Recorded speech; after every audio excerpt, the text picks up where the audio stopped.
السلام علیکم ورحمۃ اللہ وبرکاتہ۔ ناظرین، آپ کو اپنے یوٹیوب چینل پر خوش آمدید کہتا ہوں۔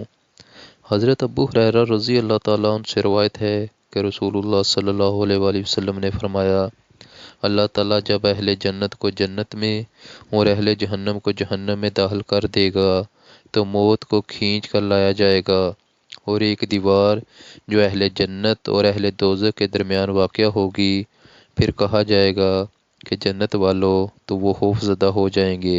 پھر کہا جائے گا اے جہنم والو، وہ خوش ہو کر متوجہ ہو جائیں گے، انہیں شفاعت کی امید ہوگی۔ پھر اہل جنت اور اہل جہنم کو مخاطب کر کے کہا جائے گا، تم اس کو پہچانتے ہو؟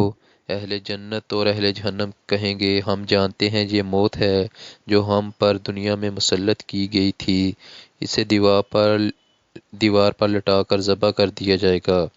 پھر کہا جائے گا، تو اے جنت والو، آج کے بعد موت نہیں، ہمیشہ کے لیے جنت میں رہو، اور جہنم والو، آج کے بعد موت نہیں، ہمیشہ ہمیشہ کے لیے جہنم میں رہو۔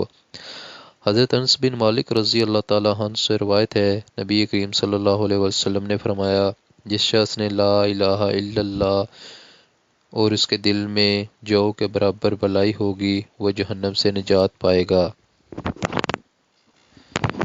اور جنت میں داخل ہوگا۔ پھر جس نے لا الہ الا اللہ کہا اور اس کے دل میں گیو برابر بلائی ہوگی، وہ بھی جہنم سے نکل جائے گا۔